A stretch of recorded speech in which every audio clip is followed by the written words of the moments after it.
All right, so we're not going to do a build video today. Actually, I've got an interview planned for this video. It's really interesting. A guy named Dan Gryder, you may have seen on other channels like Flight Chops and Aviation 101. He's going to join us today and talk about an event that he's organized for the 17th, 18th, and 19th of July at Stearman Field just outside of Wichita, Kansas.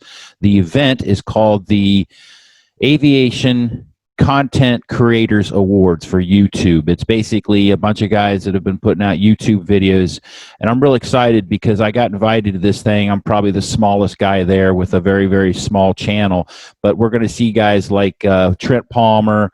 We're going to see Aviation 101. Josh Flowers will be there. Flight Chops will be there. Mike Patey, Kevin Quinn. I mean, Corey Robbins, just all kinds of people that we've all been watching on YouTube over the past couple of years. We're all going to get together and talk about how to make our channels better. Then there'll be some awards for some of the best ones. And it's going to be 3 days, and it's open to the public.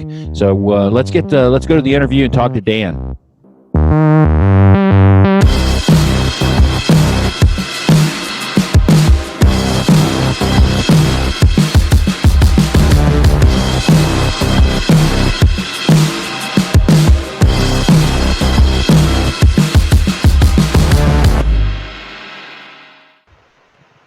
All righty, everybody.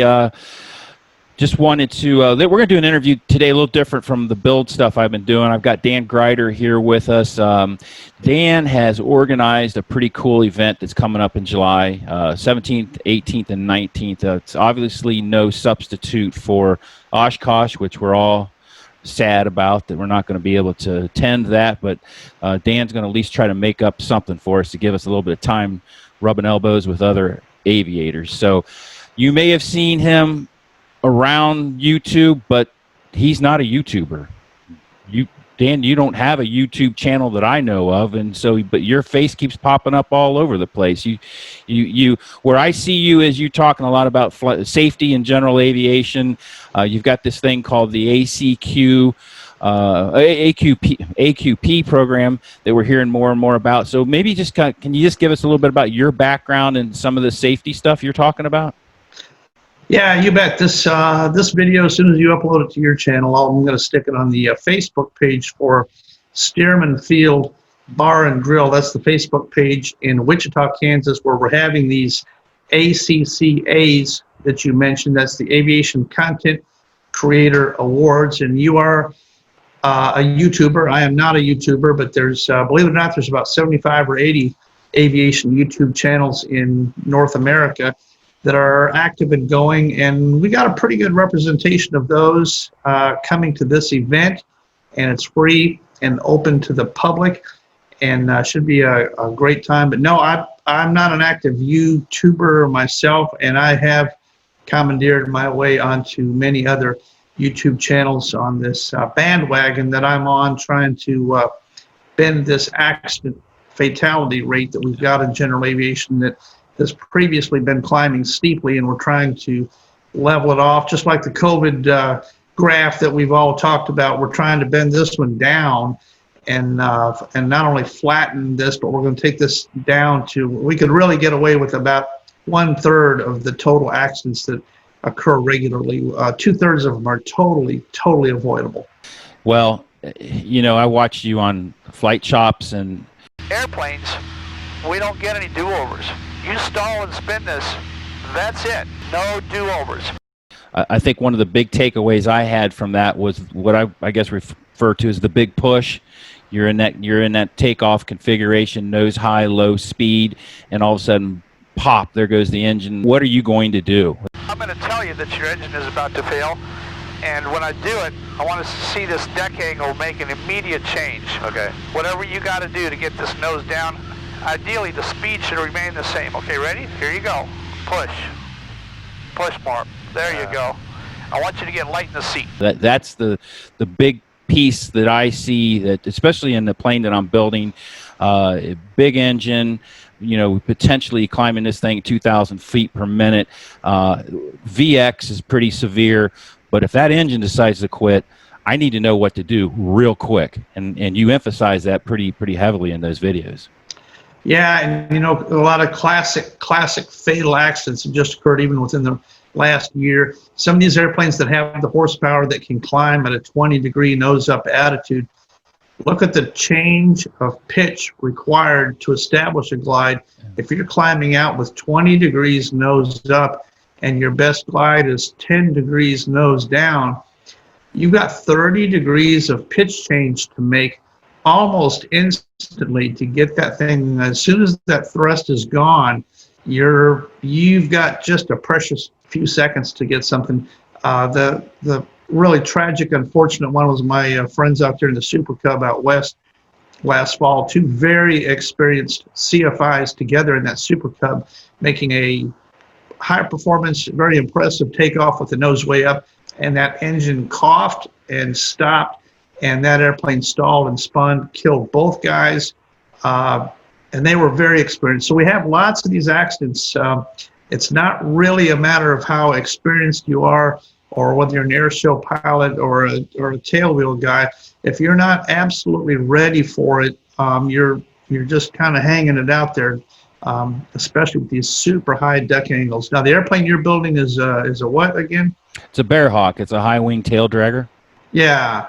And what's your power plant going to be in there? It's the Lycoming IO 540. So I've got about 275 horsepower on the front of that. Yeah, and it'll leap off the ground and it'll go up, no doubt. So yeah. Being ready for that huge pitch change that you got to make. If you're truly climbing out and hanging it on the prop like you guys like to do, you've got really just a half a banana in total time to dump that stick as soon as that engine even starts to sound funny. Yep, it's eye-opening. Well, so the AQP that you know, your video, you talk a lot about the airline industry and general aviation and how we're kind of looking at things a lot differently. We talk about maximum maneuvering speed in GA, and over in the airline side, it's the minimal speeds. I mean, can you tell us how you're trying to bring that over to the GA side? Well, it's just a philosophy, and somebody started it. It wasn't me. Somebody started it at the airlines years ago, and they switched over to using CRM, and they brought in AQP. And all AQP really means is that there are some more maneuvers besides what you use to pass your check ride that can help you stay safe after you get a pilot's license in your pocket. Right. For instance, a private pilot's going to take a check ride, and he's going to have to do S-turns across a road. He's going to have to do cross-country flight planning. He's going to have to do steep turns and stalls and slow flight and all those kind of things, which are great. They're great maneuvers for determining whether or not he should be a pilot. Those aren't the maneuvers that kill him once he has a pilot's license and he goes out and carries passengers. So the airlines developed, somebody had the bright idea, and the light bulb finally came on that said, why don't we just modify our check rides to include some additional things? We're going to make up, totally fabricate new maneuvers that no one has ever heard of that exactly match the accident profile of how the last guy killed himself. And that's all it really is. It makes total sense. I don't know if you saw the news, but NetJets just adopted AQP. They're going to AQP for their training. So previously, their jet pilots who only come through recurrent training and do the traditional maneuvers on their jet check ride, now they're going to have additional maneuvers that they have never thought about or heard of before. They're going to be on their AQP check ride. And that's all I'm advocating for GA. Not a change in legislation or rules or anything like that. For recurrent training, let's get people to embrace these AQP additional maneuvers. If you want to go out and practice and get really good at steep turns, that's fine. I have no problem with that. However, in addition, no one's ever been killed by a steep turn, and no one's life has ever been saved by being able to do a steep turn without losing 100 feet. So it's a neat maneuver to be able to prove that you can do it, but it's not really what I consider to be a life-saving escape maneuver. So Yeah. why not practice and know about and read about the maneuvers that are in those documents that tell you, here's the way you're probably going to get killed. Here's something to think about, and here's something to practice. So loss of thrust on takeoff is just one of those. That's LOTOT. Loss of thrust on takeoff is an AQP maneuver. It's not in your private pilot check ride. So that's why we do that. Yeah.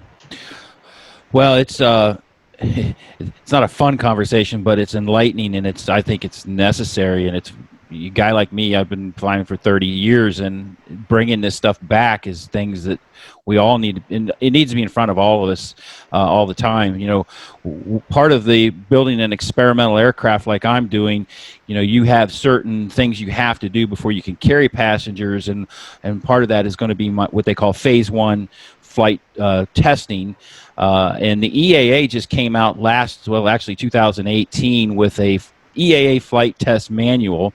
They have 18 test cards that go along with that manual, and a lot of it has to do with takeoffs and landings, climb speeds, and stalling. And this is some of the stuff that what you're talking about is what things I want to incorporate into my phase 1, and I plan to really document that part of the testing so that people can see that that's an important part of it. Because previously to this flight test manual, it was pretty much go fly off 25 hours and now you can carry passengers, but nobody ever said what to do during that time. So yeah, that's a huge step forward, and I commend EAA for that step in the correct direction. They've also started some additional recurrency initiatives. One's called VFR Club, I believe is what it is. Mm-hmm. But we're still working with both AOPA and EAA to go one step further and recommend training on the AQP maneuvers,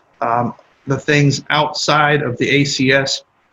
You probably may or may not be familiar with the term ACS. Have you ever heard of that? Yes. Yep. Okay. All right. I couldn't remember, and I don't know if we talked about it. Are you still an active flight instructor? No, I'm not active. Okay. Well, just a few years ago, they switched over from the old standard tried and true PTS. They switched over to ACS, but ironically, no material changes in the ACS concerning the actual maneuvers that are required for each certificate level.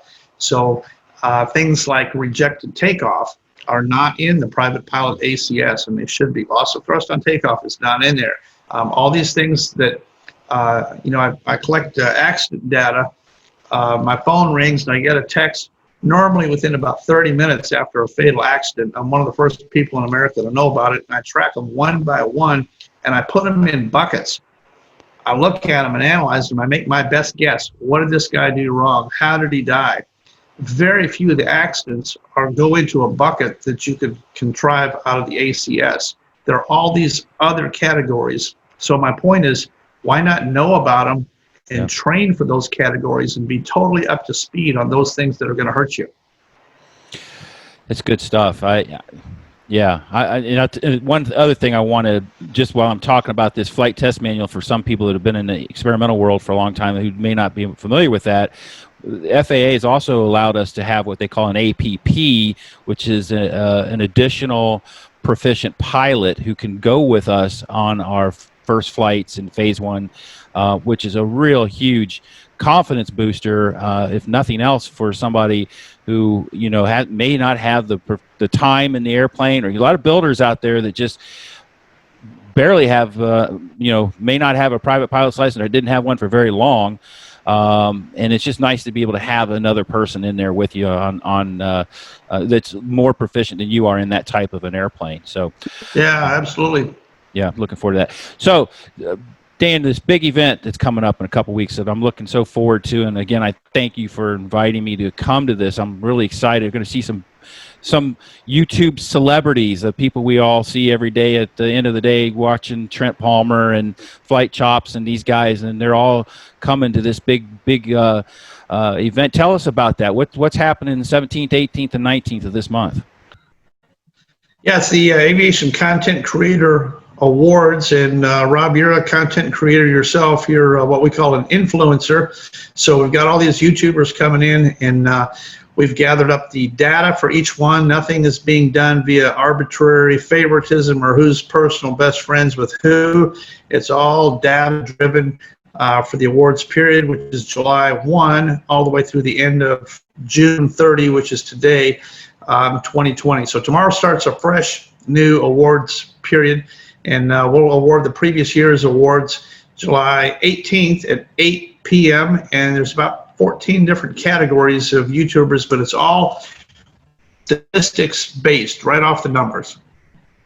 That's great. That makes it very fair, and like you said, no favoritisms. It's just the facts are the facts, and I'm looking forward to it. Like I said, I'm probably the guy at the bottom of the totem pole, but my numbers have really been improving a lot lately. I was surprised at how quickly they are, and I'll be able to pick up some things from these guys and learn from the best of the best, and hopefully start making better aviation content related videos, and I'm really excited about it. So Dan, thanks again for taking the time out of your day to do this for us. We're a small channel, but we're growing quickly, and we know that just having you here will get a lot of views and attention. So thanks again for the safety discussion, and I'll see you in a couple weeks. Yeah, why don't you give everybody the name of your channel? We'll include a good plug for you on the Facebook page there. What's the name of your channel? It's Bearhawk Life.